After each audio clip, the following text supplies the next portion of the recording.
जय हिंद दोस्तों, स्वागत है आपका अपना चैनल टीचिंग करियर सेंटर में। चलिए दोस्तों, इस वीडियो में आज हम लोग जो देखने वाले हैं बिहार बीपीएससी जितने भी मतलब कि प्रीवियस ईयर क्वेश्चन है 7th बीपीएससी जिसका भी एग्जाम है 13 दिसंबर को इसका एग्जाम होगा, आप लोग को पता होगा। इसमें आज हम लोग संपूर्ण पॉलिटी के यानी कि जितने भी पॉलिटी के क्वेश्चन पूछे गए आज तक सभी पॉलिटी क्वेश्चन प्रीवियस ईयर के क्वेश्चन के साथ हम लोग देखेंगे। इससे आपका होगा कि जहाँ भी प्रीवियस ईयर से क्वेश्चन आएगा वहाँ पर आपका बन जाएगा। आपको पता होगा कि बीपीएससी जो है प्रीवियस ईयर क्वेश्चन को ज़्यादातर रिपीट करते हैं। तो चलिए बिना देरी का हम लोग शुरुआत करते हैं इसके सेशन को। अगर दोस्तों आज ये वीडियो आपके लिए है और आपका आज पहला क्वेश्चन ये है कि यहाँ पर देख रहे होंगे पहला क्वेश्चन दिया गया, संविधान को 26 जनवरी के दिन लागू करने का निर्णय इसलिए किया गया क्योंकि। देखिए ये प्रश्न जो 53वीं बीपीएससी में पूछा गया था और 55वीं बीपीएससी में भी पूछा गया था। तो यहाँ पर पूछा जा रहा है कि संविधान को 26 जनवरी 1950 को जो लागू किया उसका निर्णय क्यों किया गया था। तो आपको इसमें याद रखना एक अधिवेशन हुआ था, आपको पता होगा लाहौर अधिवेशन। कौन बोलिएगा दोस्तों? लाहौर अधिवेशन। लाहौर अधिवेशन कब हुआ था? तो आपको जानकारी रहना चाहिए 1929 में हुआ था। और इसके अध्यक्ष कौन थे? तो याद रखिएगा जवाहरलाल नेहरू अध्यक्ष थे। इसी अधिवेशन में पूर्ण स्वराज की मांग किया गया था। क्या किया गया था? पूर्ण स्वराज की मांग किया गया था। और इसी अधिवेशन में बोला गया था कि हम लोग जो है 26 जनवरी यानी कांग्रेस जो है 26 जनवरी 1930 को स्वतंत्रता दिवस के रूप में मनाएगा। और इसीलिए कांग्रेस ने इस तिथि को 1930 में स्वतंत्रता दिवस के रूप में मनाया था। इसीलिए हम लोग 26 जनवरी 1950 को जो संविधान हमारा लागू हुआ था। तो यहाँ पर से राइट आंसर हो जाएगा ऑप्शन नंबर ए, बिल्कुल राइट आंसर। ठीक है, चलिए बढ़िएगा अगले प्रश्न की तरफ। नेक्स्ट क्वेश्चन दिया गया है भारतीय संविधान में शामिल है, यानी कि भारतीय संविधान में क्या क्या शामिल है ये चीज पूछा गया। तो आपको पता होगा कि भारतीय संविधान में 395 अनुच्छेद है, 22 भाग है एवं 12 सूचियां हैं, अनुसूची जिसको हम लोग बोलते हैं। तो यहाँ से ऑप्शन नंबर ए बिल्कुल राइट आंसर होगा। जैसे जैसे प्रश्न आएगा वहां पर हम लोग क्लियर करते हुए चलेंगे। ठीक है, चलिए अगला क्वेश्चन देखिएगा क्या बोला गया। अगला क्वेश्चन यहाँ पर बोला गया कि संघीय सूची, राज्य सूची और संवर्ती सूची। तो याद रखिएगा जब आप भारतीय संविधान के 7वीं अनुसूची को पढ़िएगा दोस्तों, तो 7वीं अनुसूची में जो है याद रखिएगा सूची के बारे में बताया गया है। और इसमें जो है याद रखिएगा 3 प्रकार के सूची बताए हैं। एक बताए हैं आपको पता होगा संघ सूची, एक है आपका राज्य सूची और एक है आपका संवर्ती सूची। क्या हो जाएगा? संवर्ती सूची। तो यहाँ पर ध्यान दीजिएगा संघ सूची में मूल संविधान में 97 विषय थे और राज्य सूची में अगर बात कीजिएगा तो राज्य सूची में 66 विषय था। और याद रखिएगा संवर्ती सूची की बात करिएगा तो इसमें 47 विषय था। लेकिन अभी जो है वर्तमान प्रवृत्ति से अगर देखिएगा तो संघ सूची में कुल 100 विषय हो जाता है दोस्तों। और राज्य सूची का 5 विषय जो निकल जाता है इसमें 61 विषय बचता है। और इसका सूची निकल कर किसमें चल जाता है? संवर्ती सूची में। संवर्ती सूची में कितना हो जाता है? तो याद रखिएगा 52 हो जाता है। तो ये चीज भी आपको ध्यान देनी है। यहाँ पर से देखिए संघीय सूची, राज्य सूची और संवर्ती सूची। तो संघीय सूची में 97 है तो ये हो जाएगा ए। राज्य सूची में कितना है? तो याद रखिएगा राज्य सूची में आपका 66 हो जाएगा तो ये हो जाएगा सी। और संवर्ती सूची में आपका 47 हो जाएगा तो ये याद रखिएगा बी। ये मूल संविधान में था तो ये भी याद रखिएगा ए सी भी इसका राइट आंसर हो जाएगा। तो ऑप्शन नंबर बी बिल्कुल राइट आंसर आपका हो जाएगा। अच्छा आपको ये चीज ध्यान देना है संवर्ती सूची जो आया गया है, लाया गया है भारत में, वो कहाँ से लाया गया है? तो याद रखिएगा ये जो लिया गया है ऑस्ट्रेलिया से लिया गया है।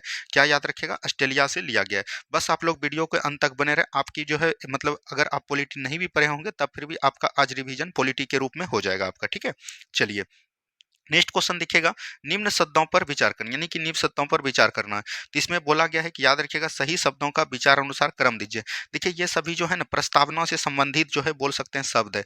जैसे प्रस्तावना स्टार्ट होता है हम भारत के लोग भारत को सार्वभौमिक, समाजवादी, धर्मनिरपेक्ष और प्रजातांत्रिक देश बनाने का गठन करते हैं। तो इसी में ये चीज बोला गया कि एक नंबर पे कौन आएगा। तो आपको पता है कि सर पे पहले सार्वभौमिक आएगा तो ये हो जाएगा सी। उसके बाद दोस्तों समाजवादी आ जाएगा, ये हो जाएगा। उसके बाद हो जाए धर्मनिरपेक्ष तो ये हो जाएगा डी। उसके बाद होता है प्रजातांत्रिक तो ये हो जाएगा बी। उसके बाद होता है गणतंत्र तो यानी सी ए डी बी देख लीजिए कहाँ पर है, सी ए डी बी बिल्कुल राइट आंसर है। ऑप्शन नंबर ए में बिल्कुल राइट आंसर हो जाएगा। प्रस्तावना दोस्तों याद रखिएगा प्रस्तावना में जो है 5 प्रकार के न्याय की बात किया गया। क्या बोलिएगा? 5 प्रकार के न्याय की बात किया गया। याद रखिएगा इसमें न्याय की बात क्या क्या किया गया है? तो विचार हो गया, अभिव्यक्ति हो गया, धर्म हो गया, विश्वास हो गया और उपासना हो गया। क्या हो गया? धर्म हो गया, विश्वास हो गया और उपासना हो गया। तो ये चीज ध्यान दीजिएगा।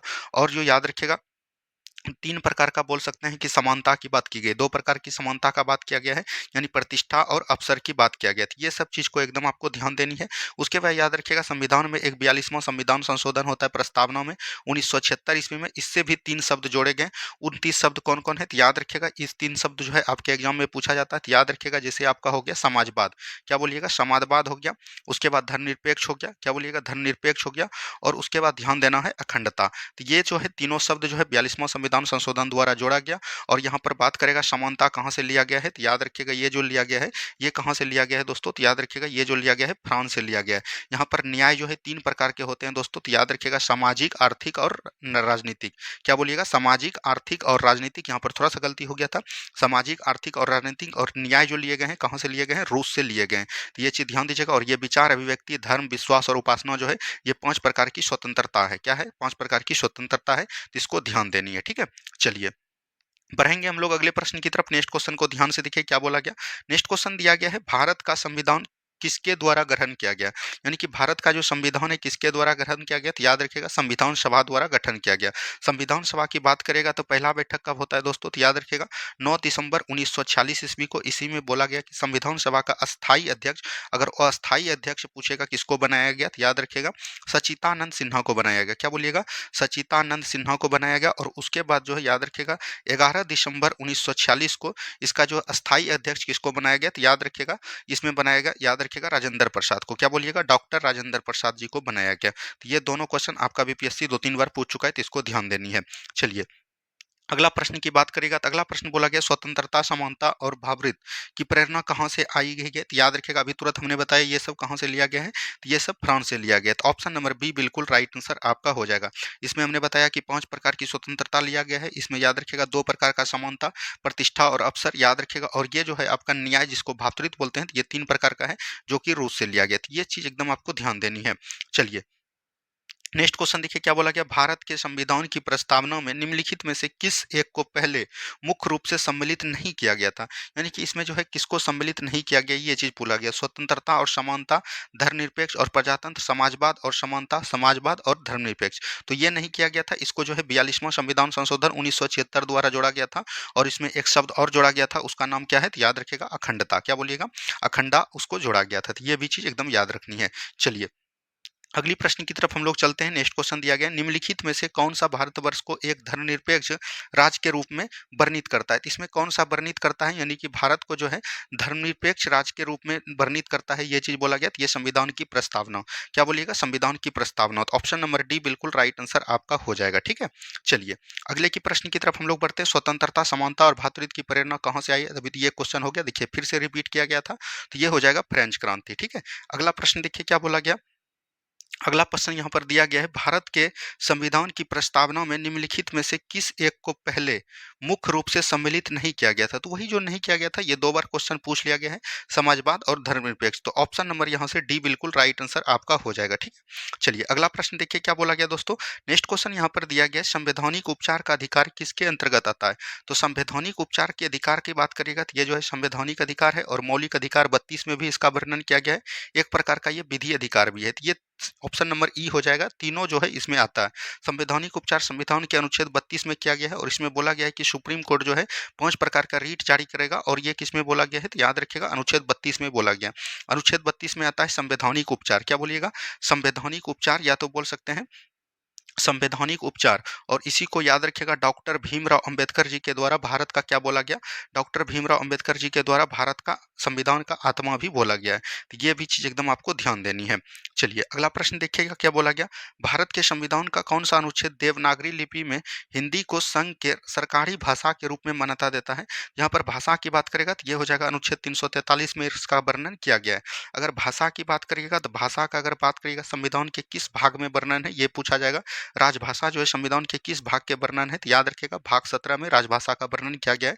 और हिंदी जो है याद रखिएगा देवनागरी लिपि में होगा, तो ये संघ की भाषा, ये बोला गया 343 आर्टिकल में। तो ऑप्शन नंबर सी बिल्कुल राइट आंसर यहाँ से हो जाएगा। ठीक है, चलिए बढ़िएगा अगले प्रश्न की तरफ। नेक्स्ट क्वेश्चन देखिए, निम्नलिखित में से कौन संविधान सभा की व्यापार समिति के व्यवस्थापन के पहले अध्यक्ष थे, यानी कि व्यापार समिति के कौन अध्यक्ष थे, तो ये हो जाएगा आपका कन्हैयालाल माणिकलाल मुंशी। कन्हैयालाल माणिकलाल मुंशी, याद रखिएगा ये जो है एक प्रारूप समिति जो था, प्रारूप समिति की अगर बात करेगा तो उनका अध्यक्ष कौन था, तो याद रखिएगा भीमराव अम्बेडकर। कौन थे दोस्तों, डॉक्टर भीमराव अम्बेडकर थे।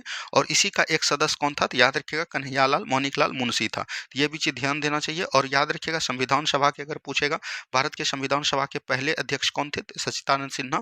और भारत के प्रधानमंत्री कौन थे, जवाहरलाल नेहरू, प्रथम प्रधानमंत्री पूछेगा।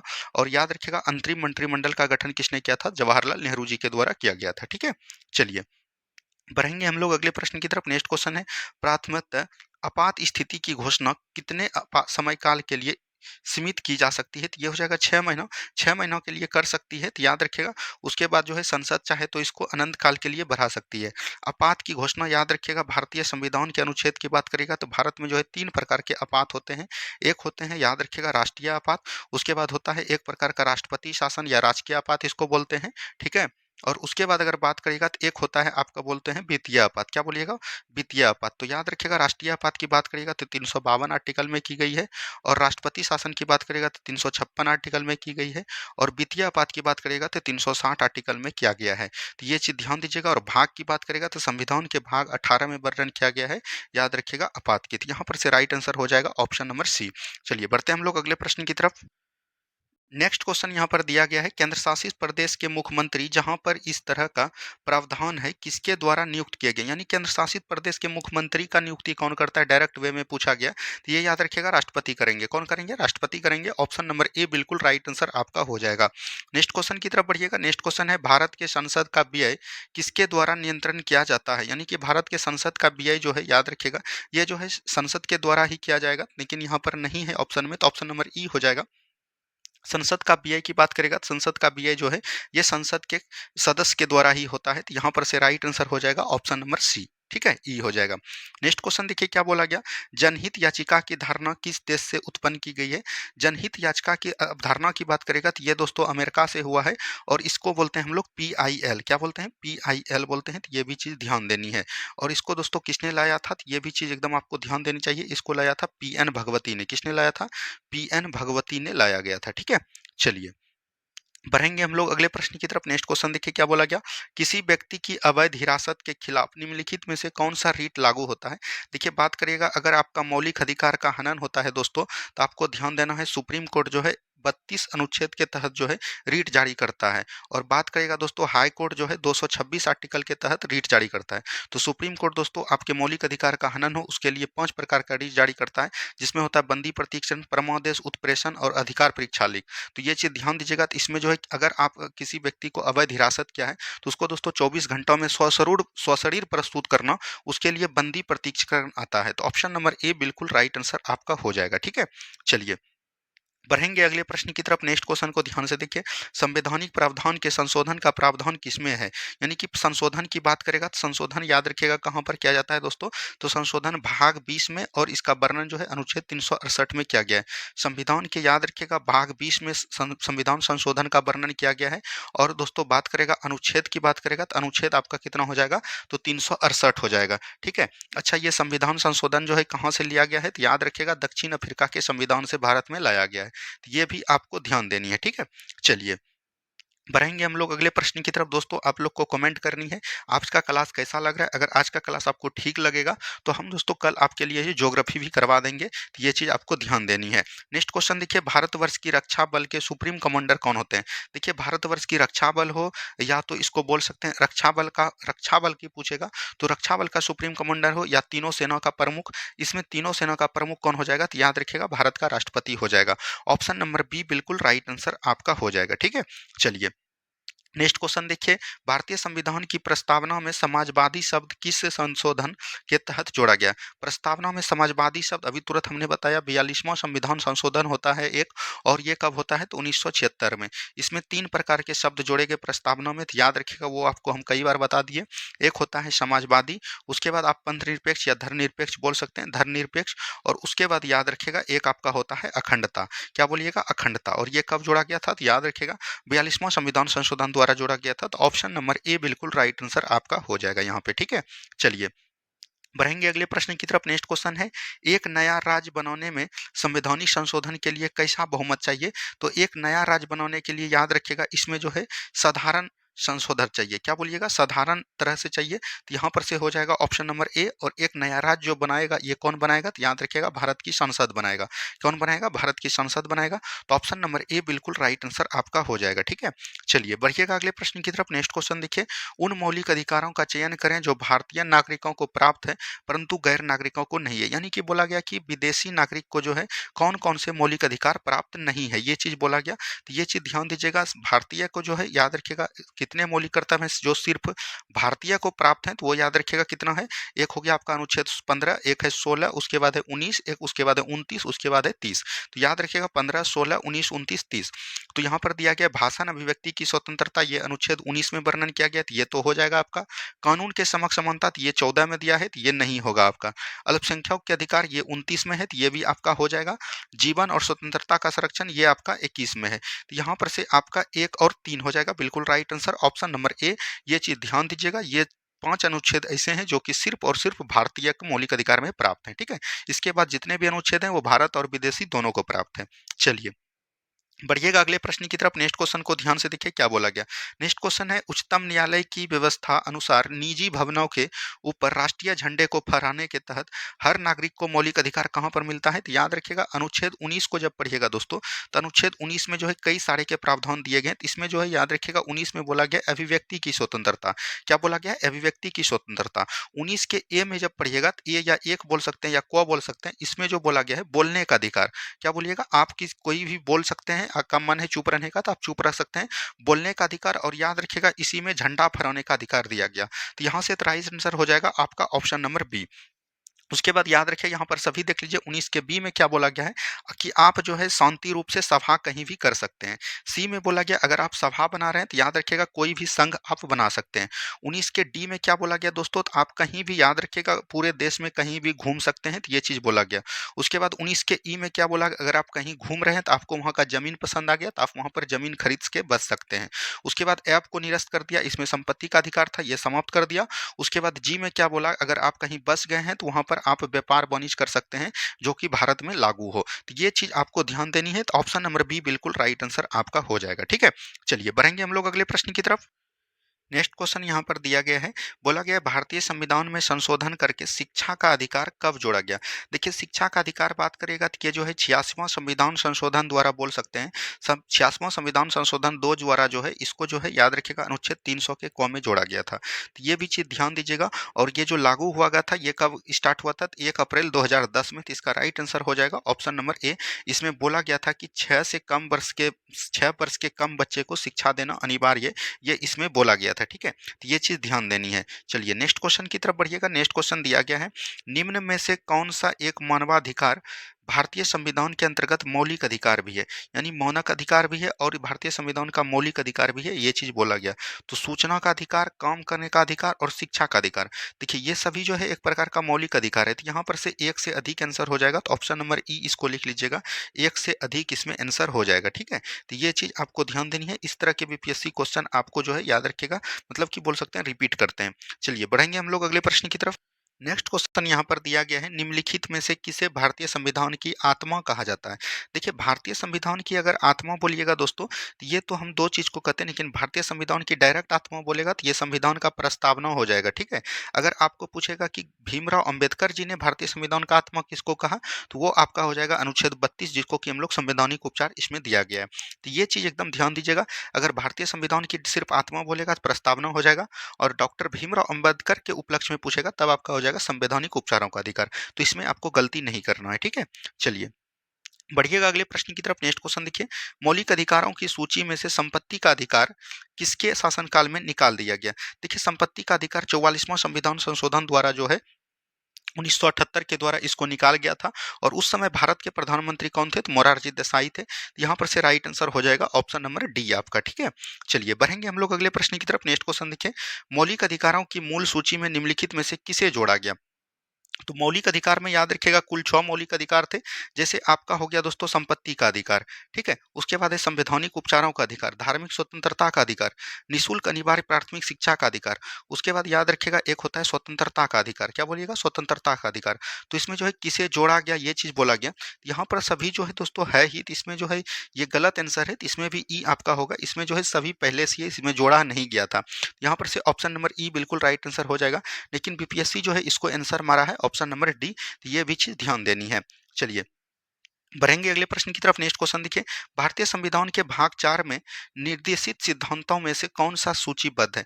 ये चीज बोला गया। देखिए भारतीय संविधान की भाग 4 को बात पढ़िएगा तो इसमें बोला गया दोस्तों, याद रखिएगा डीपीएसपी। क्या बोलिएगा? DPSP, direct principle of state policy, इसमें बताया गया। यानी कि राज्य के नीति निर्देशक सिद्धांत के बारे में बताया गया। और इसमें अनुच्छेद की बात करेगा तो 36 से लेकर 51 तक अनुच्छेद के प्रावधान दिए गए हैं। इसमें याद रखिएगा, अगर बात करिएगा दोस्तों आपकी, ये कहाँ से लिया गया है? तो आयरलैंड से लिया गया है। आयरलैंड ने कहाँ से लिया है दोस्तों? तो याद रखिएगा आयरलैंड की बात करेगा तो ये स्पेन से लिया गया है। अब इसमें बात आता है 36 से 51 तक अनुच्छेद, उसी के संदर्भ में ये क्वेश्चन है। तो बात करिएगा अनुच्छेद 36 में क्या बोला गया है, याद रखिएगा। अनुच्छेद 36 में राज्य के नीति निर्देशक सिद्धांत के परिभाषा दी गई है। 37 में बोला गया है कि यह न्यायालय में परिवर्तनीय नहीं होगा। 38 में बोला गया है, याद रखिएगा, लोक कल्याणकारी हितों के बारे में बताया गया है। 39 में बोला गया समान कार्य के लिए समान वेतन। उसके बाद 40 में क्या बोला गया है, तो याद रखिएगा ग्राम पंचायत के बारे में बताया गया। 41 में क्या बोला गया, कुछ दशाओं में सरकारी सेवा जो दिया जाता है।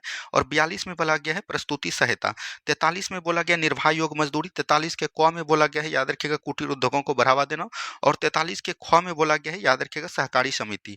44 में बोला गया है, याद रखिएगा, समान सिविल सहायता। और 45 में बोला गया है कि 6 से कम वर्ष के बच्चे को शिक्षा देना अनिवार्य है, उसके माता पिता को। 46 में बोला गया अनुसूचित जाति एवं जनजाति के उपबंध। 47 में बोला गया पोषण स्तर को बढ़ावा देना।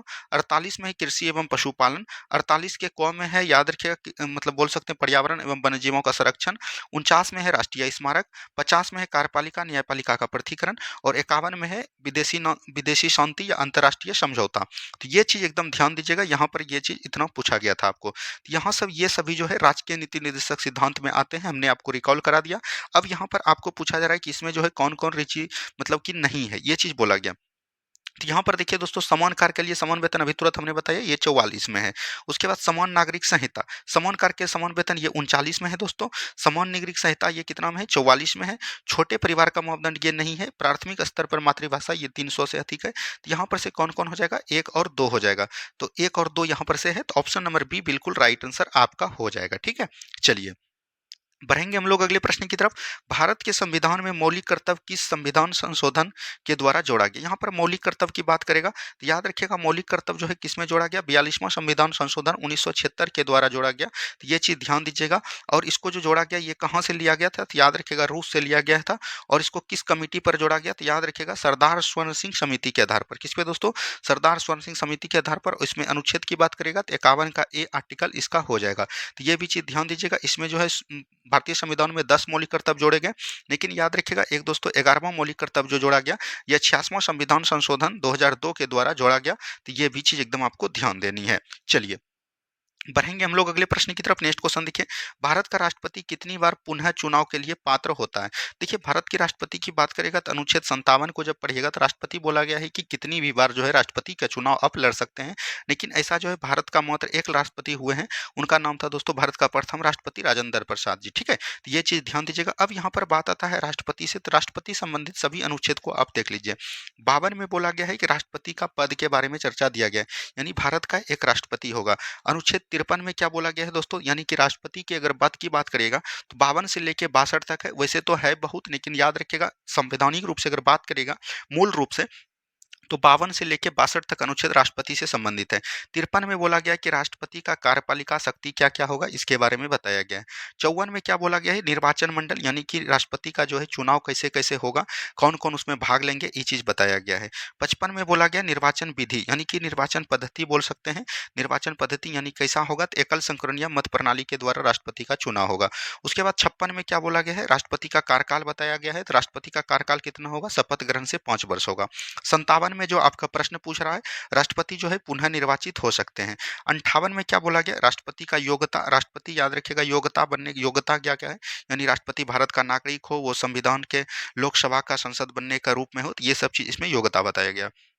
59 में राष्ट्रपति की शर्तें हैं, राष्ट्रपति का शर्तें हैं कि उसको जो है राष्ट्रपति भवन में रहना पड़ेगा, उसको दोस्तों सरकार द्वारा जितना भी चीज़ बताया गया वो चीज़ करना पड़ेगा, ये सब शर्त के बारे में।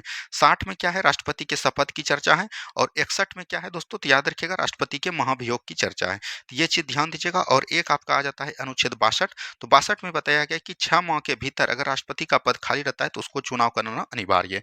ये चीज़ आप एकदम ध्यान दीजिएगा, राष्ट्रपति से इतने भी क्वेश्चन बनते हैं। ऑप्शन नंबर डी बिल्कुल यहाँ पर से राइट आंसर आपका हो जाएगा। ठीक है, चलिए बढ़ेंगे हम लोग अगले प्रश्न की तरफ। भारत के राष्ट्रपति अपनी शक्तियों का प्रयोग करते हैं। तो भारत का जो राष्ट्रपति अपना शक्ति प्रयोग करते हैं, ये याद रखिएगा मंत्रिपरिषद के अधिकारी द्वारा भी और सीधा भी करते हैं, अपने विवेक से भी। तो यहाँ पर से हो जाएगा ऑप्शन नंबर ए बिल्कुल राइट आंसर, सीधे अथवा अपने अधीनस्थ अधिकारियों द्वारा। तो ऑप्शन नंबर ए बिल्कुल राइट आंसर हो जाएगा। ठीक है, चलिए बढ़िएगा अगले प्रश्न की तरफ। नेक्स्ट क्वेश्चन देखिए, भारत के राष्ट्रपति के संदर्भ में निम्नलिखित कथनों पर विचार करें। तो राष्ट्रपति के संदर्भ में निम्नलिखित कथनों पर विचार करना। भारत के संविधान के अनुच्छेद 53 में उल्लेख है कि संघ की कार्यपालिका शक्ति राष्ट्रपति में निहित होगी। अभी तुरंत हमने बताया 53 में क्या है, कार्यपालिका शक्ति। ये आपका बिल्कुल राइट आंसर है। उसके बाद राष्ट्रपति अपने पद पर आसीन होने के बाद 5 वर्ष के लिए पद ग्रहण करते हैं। बिल्कुल ठीक, ये कितना में है, 56 में है। तो ये भी सही है।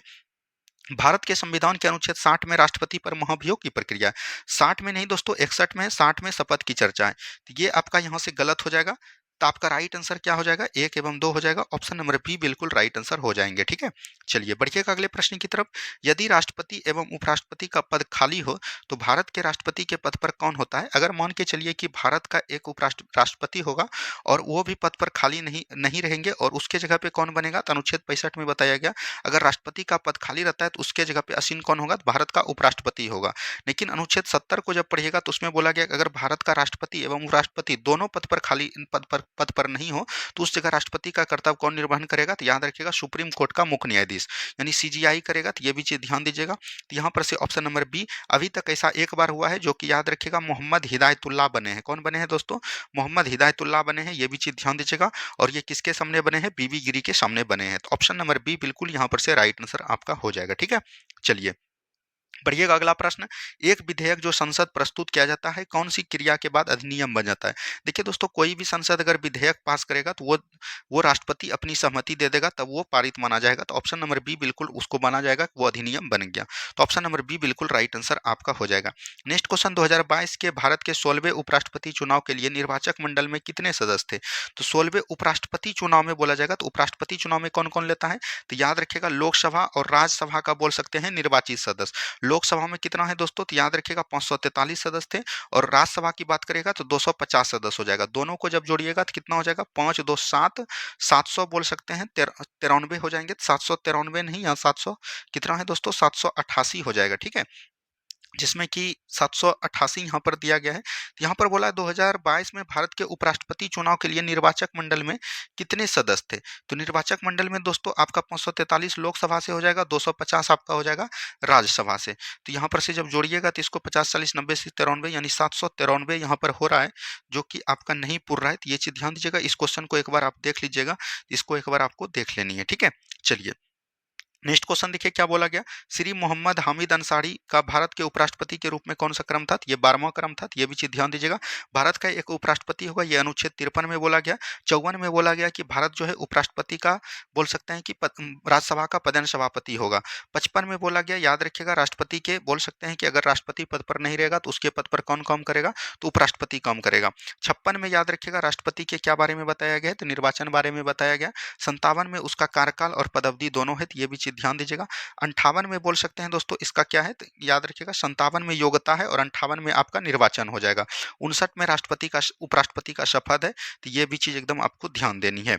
चलिए बढ़ेंगे हम लोग अगले प्रश्न की तरफ। नेक्स्ट क्वेश्चन देखिए, राष्ट्रीय सुरक्षा समिति का प्रधान कौन होता है। तो राष्ट्रीय सुरक्षा समिति की अगर बात करेगा तो इसका प्रधान होता है प्रधानमंत्री। कौन होता है दोस्तों, प्रधानमंत्री अध्यक्ष होते हैं।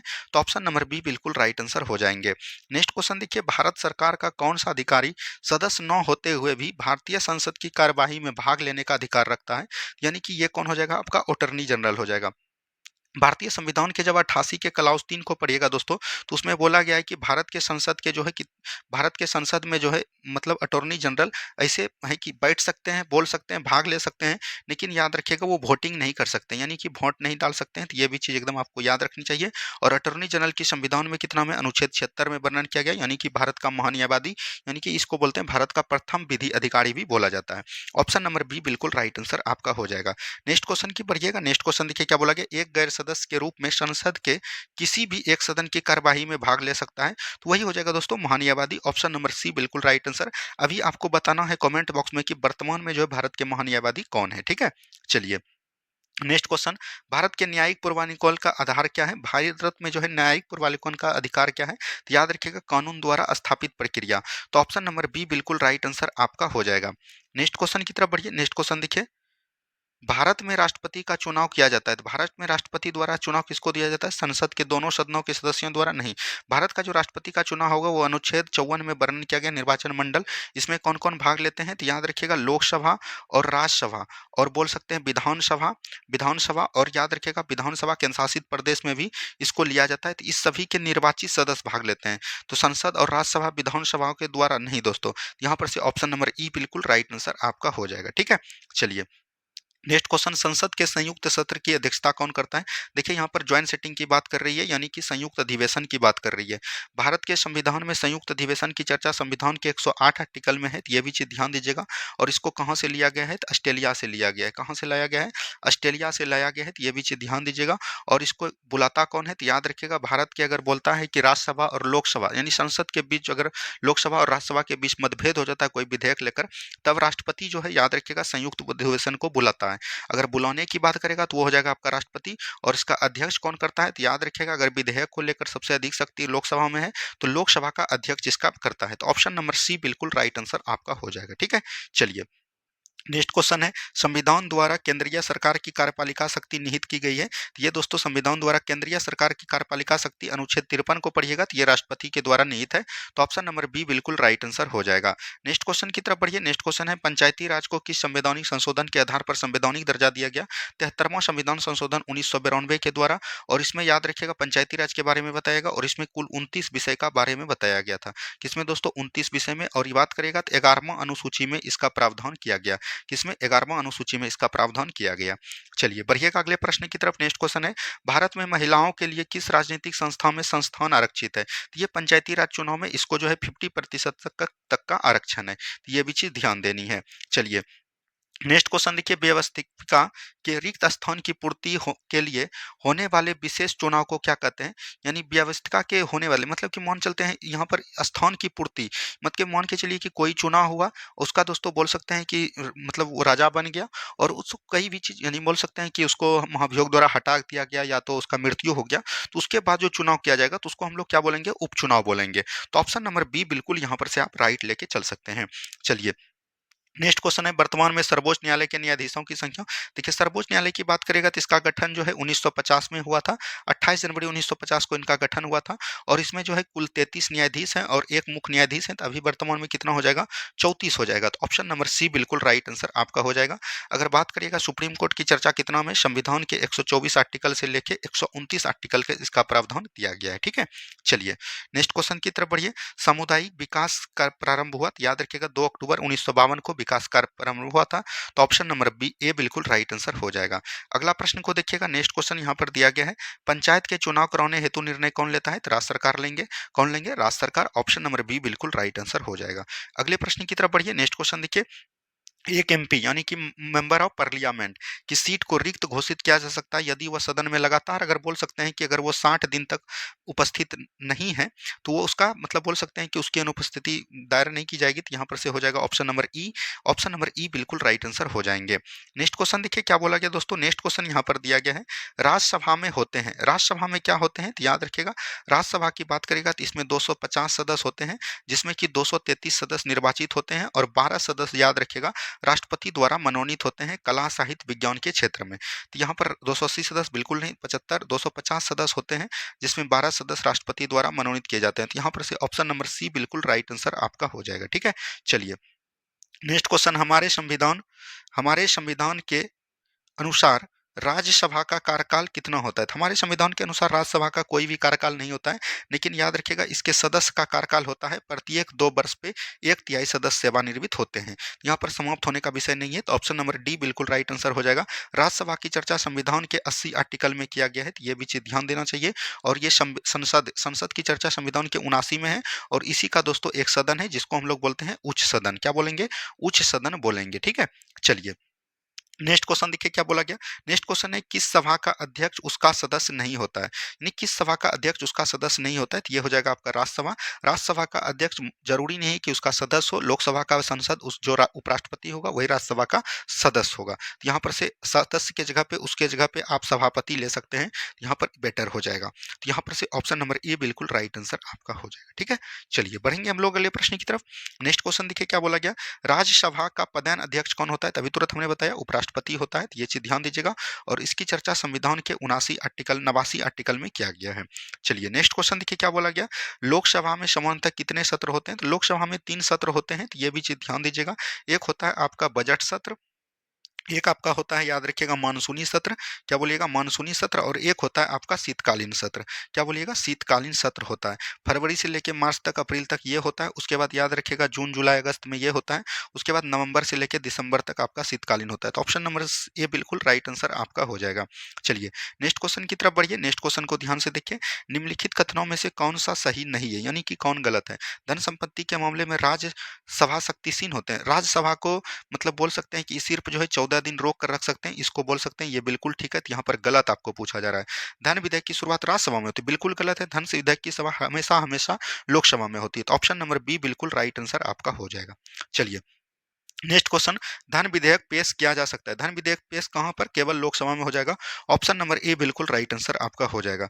नेक्स्ट क्वेश्चन देखिए क्या बोला गया। नेक्स्ट क्वेश्चन यहां पर दिया गया दोस्तों, लेखानुदान क्या है? लेखानुदान क्या होता है कि जब भी बजट होता है उसको जो पारित लंबित होने के कारण जो भी निधि आवंटन होता है, मतलब कि मान के चलिए कि बजट का सत्र चल रहा है, बजट का सत्र चल रहा है और ये बहुत लंबित हो गया दोस्तों, और याद रखिएगा संसद का चुनाव कराना या कुछ भी कराना, उसके लिए जो राशि निकाला जाएगा उसी को लेखानुदान कहते हैं।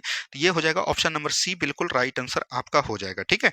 चलिए नेक्स्ट क्वेश्चन। लोक लेखा समिति अपनी रिपोर्ट प्रस्तुत करती है, तो लोक लेखा समिति जो है अपना रिपोर्ट किसको देता है? तो भारत के संसद को देता है। तो याद रखिएगा, तो यहाँ पर से हो जाएगा संसदीय मामलों के मंत्री को, नियंत्रक की लोकसभा की स्पीकर को हो जाएगा। ऑप्शन नंबर बी बिल्कुल राइट आंसर। अब यहाँ पर बात आता है लोक लेखा, क्या बोलिएगा लोक लेखा। लोक लेखा समिति याद रखिएगा इसमें कुल कितने मेंबर होते हैं? तो 22 मेंबर होते हैं। इसमें याद रखिएगा 15 जो है लोकसभा से होते हैं और 7 की बात करेगा तो ये राज्यसभा से होते हैं। और याद रखिएगा इसका अगर पूछेगा कार्यकाल कितना होता है, तो इनका कार्यकाल याद रखिएगा 1 साल का होता है, और 1 साल का होता है। और ये मित्र के रूप में किसका काम करता है? तो केक का काम करता है, comptroller and auditor general of India के रूप में काम करता है। तो ये भी चीज ध्यान देनी है। चलिए नेक्स्ट क्वेश्चन देखिए क्या बोला गया। नेक्स्ट क्वेश्चन यहाँ पर दिया गया, निम्नलिखित कथनों में से कौन सा कथन सही नहीं है, यानी कि कथन गलत है, ये चीज बोला गया। सर्वोच्च न्यायालय का गठन 1950 में हुआ था, बिल्कुल सही है। 28 जनवरी 1950 को हुआ था, तो ये भी चीज ध्यान देनी चाहिए। सर्वोच्च न्यायालय देश का उच्चतम अदालत है जिसमें अपील की जाती है, बिल्कुल। सर्वोच्च न्यायालय में कोर्ट मार्शल को छोड़कर अन्य सभी उच्च न्यायालय अदालतों की सुनवाई, ये आपका गलत हो जाएगा। कोर्ट मार्शल को भी सर्वोच्च न्यायालय में लिया जाता है, तो ऑप्शन नंबर सी आपका गलत है और यही आपका राइट आंसर हो जाएगा। अब यहाँ पर बात आता है सुप्रीम कोर्ट का 124 आर्टिकल में सुप्रीम कोर्ट के गठन के बारे में बताया गया है। उसके बाद 125 में बोला गया है, याद रखिएगा सुप्रीम कोर्ट के वेतन के बारे में, जजों के वेतन के बारे में।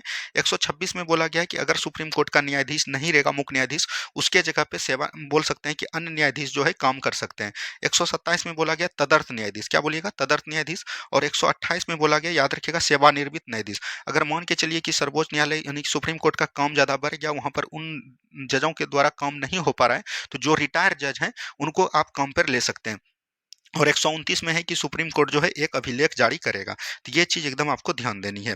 चलिए बढ़ेंगे हम लोग अगले प्रश्न की तरफ। नेक्स्ट क्वेश्चन को ध्यान से देखिए क्या बोला गया। नेक्स्ट क्वेश्चन है सर्वोच्च न्यायालय एक है। सर्वोच्च न्यायालय एक क्या है दोस्तों? तो याद रखिएगा मानव अधिकारों का संरक्षण, संविधान का अंतिम विवेक, सिविल न्याय। तो यहाँ पर संघीय न्यायालय है। सर्वोच्च न्यायालय एक प्रकार का क्या है? तो याद रखिएगा संघीय न्यायालय, या इसको बोल सकते हैं मानव अधिकारों का संरक्षण भी बोल सकते हैं। यहाँ पर से ऑप्शन नंबर बी बिल्कुल राइट आंसर आपका हो जाएगा। अगले प्रश्न की तरफ बढ़िए। राज्य सरकार का कार्यकारी अध्यक्ष संवैधानिक प्रमुख कौन होता है? तो राज्य सरकार का अगर पूछेगा कार्यकारी अध्यक्ष यानी कौन होगा, तो ये राज्यपाल हो जाएगा। राज्यपाल की चर्चा संविधान के 153 नंबर आर्टिकल में की गई है, तो ये भी चीज ध्यान देनी है। चलिए नेक्स्ट क्वेश्चन देखिए क्या बोला गया। एक उच्च न्यायालय का न्यायाधीश अपना त्याग पत्र संबोधित करता है, तो उच्च न्यायालय का न्यायाधीश हो चाहे सुप्रीम कोर्ट का न्यायाधीश हो, वो सभी किसको देंगे? तो राष्ट्रपति को देंगे। तो ऑप्शन नंबर ए बिल्कुल राइट आंसर आपका हो जाएगा। चलिए बढ़ेंगे हम लोग अगले प्रश्न की तरफ। भारत में चलित न्यायालय मोबाइल कोर्ट, इसका मानसूत्र कौन है? तो याद रखिएगा मोबाइल कोर्ट यानी कि मोबाइल चालित जो किए थे वो अपना जो है भारत का, याद रखिएगा भारत के जो राष्ट्रपति थे, साइंटिस्ट राष्ट्रपति, वो किए थे। तो ये भी चीज ध्यान देना चाहिए। और उनका नाम क्या था? APJ Abdul Kalam. Option number C बिल्कुल राइट आंसर हो जाएगा। नेक्स्ट क्वेश्चन देखिए क्या बोला गया था। नेक्स्ट क्वेश्चन है किस अनुच्छेद के अनुसार भारत के राष्ट्रपति द्वारा राष्ट्रीय आपातकाल की घोषणा, राष्ट्रीय आपातकाल की घोषणा 352 में की जाएगी। तो ऑप्शन नंबर ए बिल्कुल राइट आंसर आपका हो जाएगा। नेक्स्ट क्वेश्चन देखिए क्या बोला गया था। केंद्र और राज्य की व्यवस्थापिकाओं के लिए मतदान की न्यूनतम उम्र सीमा 21 से घटाकर 18 कर दिया। तो ये 61वां संविधान संशोधन 1989 के द्वारा, और इसको किया था किसने? तो याद रखिएगा राजीव गांधी जी के द्वारा। किसके द्वारा दोस्तों? राजीव गांधी जी के द्वारा। तो ये भी चीज ध्यान देना चाहिए। वोट का उम्र जो है 21 वर्ष से घटाकर 18 वर्ष कर दिया। तो ऑप्शन नंबर सी बिल्कुल राइट आंसर हो जाएगा। नेक्स्ट क्वेश्चन देखिए, आम चुनावों का मतदान तो अभी तुरंत हमने बताया 61वां संविधान संशोधन हो जाएगा। नेक्स्ट क्वेश्चन देखिए, भारतीय संविधान की 8वीं सूची में मान्य सरकार भाषाओं की संख्या कितनी है? तो याद रखिएगा मान्य सरकारी भाषाओं की बात करेगा तो ये हो जाएगा 14।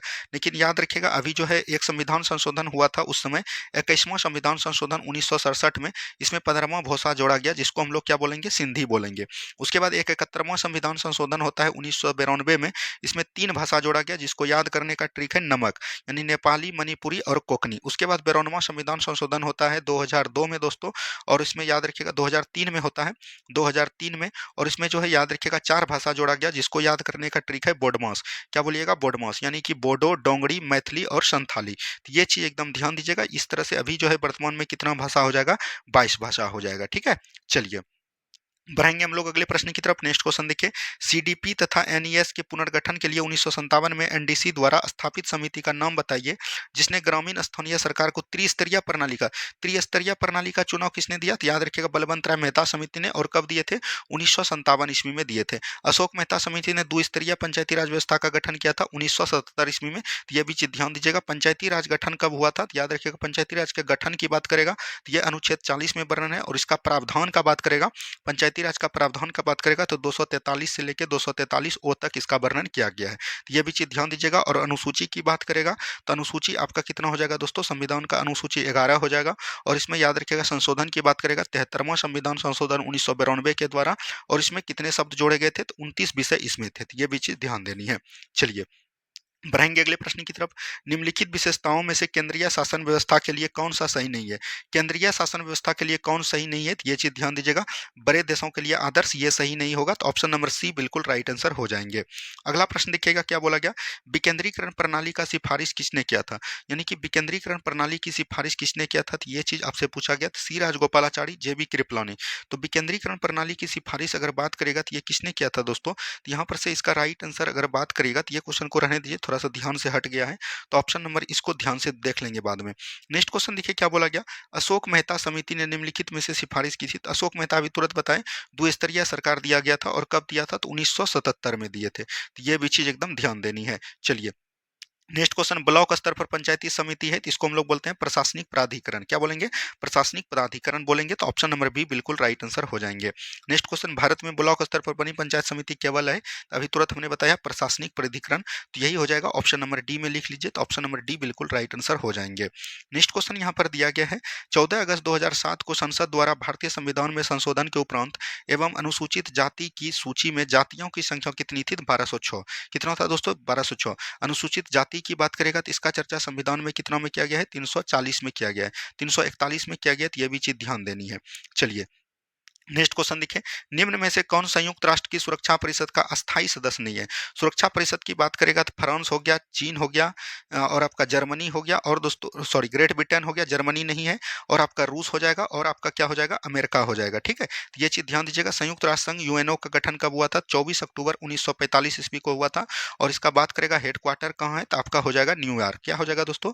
न्यूयॉर्क हो जाएगा। तो ये भी चीज ध्यान दीजिएगा। तो यहाँ से जर्मनी आपका राइट आंसर हो जाएगा। इसमें 10 जो है वो अस्थायी सदस्य है, ये भी चीज ध्यान दीजिएगा। और इसका अगर कार्यकाल पूछेगा तो 2 वर्ष होता है। कितना होता है? 2 वर्ष होता है। ठीक है, चलिए बढ़ेंगे अगले प्रश्न। एमनेस्टी इंटरनेशनल एक संगठन है जो जुड़ा हुआ है, ये किसके लिए? मानव अधिकारों के संरक्षण के लिए है। तो ऑप्शन नंबर बी बिल्कुल राइट आंसर हो जाएंगे। अगला प्रश्न देखिए, चीन की समाचार एजेंसी का क्या नाम है? तो New China News Agency. Option number C बिल्कुल राइट आंसर आपका हो जाएगा। नेक्स्ट क्वेश्चन देखिए क्या बोला गया, किस देश की सरकारी रिपोर्ट को येलो बुक कहा जाता है? तो येलो बुक कहाँ कहते हैं? तो याद रखिएगा येलो बुक इटली को कहते हैं। ऑप्शन नंबर सी बिल्कुल राइट आंसर आपका हो जाएगा। बढ़ेंगे अगले प्रश्न की तरफ। भारत के प्रथम विधि विश्वविद्यालय की स्थापना अगस्त 1987 में कहाँ हुआ था? तो 1987 में अगर पूछेगा प्रथम विधि कानून विश्वविद्यालय का, तो ये बंगलुरु में हुआ था। तो ये भी चीज ध्यान दीजिएगा। बंगलुरु क्या है? तो याद रखिएगा कर्नाटक की राजधानी कहाँ है? बंगलुरु है। नेक्स्ट क्वेश्चन देखिए क्या बोला गया, सीमा सुरक्षा बल की स्थापना कब किया गया था? सीमा सुरक्षा बल की स्थापना 1965 ईस्वी में किया गया था।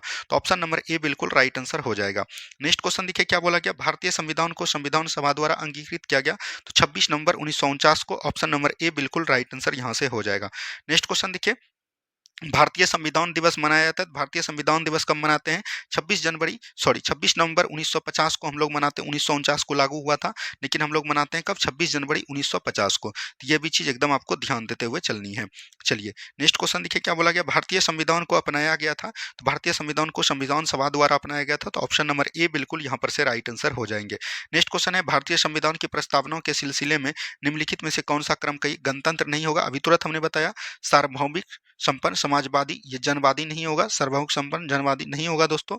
सार्वभौमिक समाजवादी, धर्मनिरपेक्ष, जनवादी और गणतंत्र। ऑप्शन नंबर डी बिल्कुल राइट आंसर हो जाएंगे। बढ़ेंगे हम लोग अगले प्रश्न की तरफ। नेक्स्ट क्वेश्चन देखिए, भारत में लौकिक सार्वभौमिकता है क्योंकि संविधान की प्रस्तावना आरंभ होती है हम भारत के लोग से। ऑप्शन नंबर डी बिल्कुल राइट आंसर हो जाएंगे। नेक्स्ट क्वेश्चन है, भारत में प्रजातंत्र इस तथ्य पर आधारित है कि संविधान लिखित है, यह मौलिक अधिकार का प्रावधान है, जनता को सरकारों को चुनने का बदलने का अधिकार प्राप्त है। तो यही हो जाएगा, प्रजातंत्र का मतलब है कि हम जनता को चुन सकते हैं और उसको बदल सकते हैं, जनता को सभी शासन यहाँ पर है। ऑप्शन नंबर सी बिल्कुल राइट आंसर हो जाएंगे। अगला प्रश्न देखिएगा, भारतीय संविधान की प्रकृति क्या है? तो भारतीय संविधान की प्रकृति याद रखिएगा संघीय भी है और बोल सकते हैं एकात्मक भी है। क्या है? एकात्मक है, ये भी चीज ध्यान दीजिएगा। तो प्रकृति संघीयता किंतु भावनाओं में एकात्मकता है। ऑप्शन नंबर डी बिल्कुल राइट आंसर हो जाएंगे। नेक्स्ट क्वेश्चन, भारतीय संविधान की 10वीं अनुसूची का संबंध है तो दल बदल से है, तो ये भी चीज ध्यान दीजिएगा। और इसको जो जोड़ा गया 52वां संविधान संशोधन 1985 के द्वारा जोड़ा गया, तो ये भी चीज ध्यान दीजिएगा। ऑप्शन नंबर डी बिल्कुल राइट आंसर हो जाएंगे। नेक्स्ट क्वेश्चन है, भूमि सुधार के विषयों के अंतर्गत आता है। तो भूमि सुधार याद रखिएगा ये जो आता है दोस्तों समवर्ती सूची में, तो ऑप्शन नंबर बी बिल्कुल राइट आंसर हो जाएंगे। नेक्स्ट क्वेश्चन है, भारतीय नागरिकता नहीं प्राप्त की जा सकती है। तो याद रखिएगा अनुच्छेद 10 को जब पढ़िएगा तो बोला गया है कि भारत में 5 प्रकार के नागरिक आप प्राप्त कर सकते हैं, और याद रखिएगा 3 प्रकार के नागरिक से आप बर्खास्त किया जा सकते हैं। तो जन्म द्वारा, देशीकरण द्वारा, किसी भूभाग को सम्मिलित द्वारा, तो ये नहीं होगा जन्म नहीं द्वारा। तो याद रखिएगा वंशीयकरण के आधार पर, क्या दोस्तों? वंशीय परंपरा के आधार पर। तो ये भी चीज ध्यान दीजिएगा, जन्म द्वारा, देशीकरण, भूमि विस्तार, और याद रखिएगा वंशीय परंपरा के आधार पर। ठीक है, तो यहाँ पर से 3 प्रकार से न्याय किया जाता है, बर्खास्त द्वारा, और याद रखिएगा दोस्तों बर्खास्त द्वारा, और दो आप त्याग करते हैं तब दिया जाता है। तो ये चीज आपको ध्यान देनी है। चलिए नेक्स्ट क्वेश्चन देखिए, नागरिकता संशोधन कानून कब पारित किया गया था? 11 दिसंबर 2019 को किया गया था। तो ऑप्शन नंबर बी बिल्कुल राइट आंसर आपका हो जाएगा। नेक्स्ट क्वेश्चन है, विधि का नियम या कानून अधिराज्य का मतलब क्या है? यानी विधि का नियम यानी कि सभी के लिए एक कानून और सभी के लिए एक न्याय तंत्र, तो यही हो जाएगा ऑप्शन नंबर ए, यानी कि कानून जो है सभी के लिए समान है। ऑप्शन नंबर ए बिल्कुल राइट आंसर हो जाएंगे। नेक्स्ट क्वेश्चन है, निम्नलिखित में से किसको संविधान द्वारा मौलिक अधिकारों को लागू करने की शक्ति दी गई है? तो ये दोस्तों किसको है? संसद को है। ऑप्शन नंबर बी बिल्कुल राइट आंसर आपका हो जाएगा। ठीक है, चलिए नेक्स्ट क्वेश्चन है, भारतीय संविधान के अनुच्छेद के अंतर्गत नागरिकों को मौलिक अधिकार प्रदान करते हैं। मौलिक अधिकार दोस्तों भारतीय संविधान के याद रखिएगा कहाँ से लिया गया है? तभी आपको तुरंत हमने बताया अमेरिका से लिया गया है। कहाँ से? अमेरिका से। और अनुच्छेद की बात करेगा तो अनुच्छेद 12 से लेकर 35 तक वर्णन किए गए हैं। अब बात करेगा यहाँ पर तो याद रखिएगा अनुच्छेद 14 में क्या बोला गया है? विधि के समक्ष समानता। ठीक है, 15 में क्या बोला गया? धर्म, जाति, लिंग के आधार पर किसी में भेदभाव नहीं। 16 में बोला गया है अवसर की समानता। 17 में क्या बोला गया? अस्पृश्यता का अंत यानी छुआछूत का अंत। 18 में बोला गया उपाधियों का अंत। 19 में बोला गया अभिव्यक्ति की स्वतंत्रता, हमने पहले भी बताया। 20 में बोला गया है याद रखिएगा दो सिद्धि के विरुद्ध संरक्षण। 21 में बोला गया प्राण एवं दैहिक स्वतंत्रता। 22 में है गिरफ्तारी के विरुद्ध संरक्षण। और 23 में बोला गया बलात्श्रम या बेगारी प्रथा। 24 में है दोस्तों याद रखिएगा 14 वर्ष के कम बच्चे को कारखानों में शामिल नहीं करना है। 25 में बोला गया धार्मिक स्वतंत्रता। 26 में बोला गया धार्मिक कार्यों का प्रबंधन। 27 में बोला गया है कि धार्मिक कार्य अगर मान के चलिए धार्मिक कार्य के लिए कोई भी धन इकट्ठा करें तो उस पर टैक्स नहीं दिया जाएगा। 28 में बोला गया कोई भी सरकारी विद्यालय अगर पूर्ण रूप से सरकारी पैसे से चल रहा है वहाँ पर धार्मिक शिक्षा नहीं दी जाएगी। 29 में बोला गया अल्पसंख्यक वर्गों के हितों का संरक्षण। और 30 में बोला गया अल्पसंख्यक वर्ग जो है अपना शैक्षिक संस्थान खोल सकते हैं, वहाँ पर शासन प्रशासन कर सकते हैं। और 32 में बोला गया संवैधानिक उपचार। ये चीज ध्यान दीजिएगा 12 से लेकर 35 तक हो जाएगा। ऑप्शन नंबर बी बिल्कुल राइट आंसर हो जाएगा। नेक्स्ट क्वेश्चन है, भारत के संविधान का निम्नलिखित में से कौन सा अनुच्छेद प्रेस की स्वतंत्रता से संबंधित है? प्रेस की स्वतंत्रता कौन हो जाएगा? अनुच्छेद 19 हो जाएगा। तो ये भी चीज ध्यान दीजिएगा।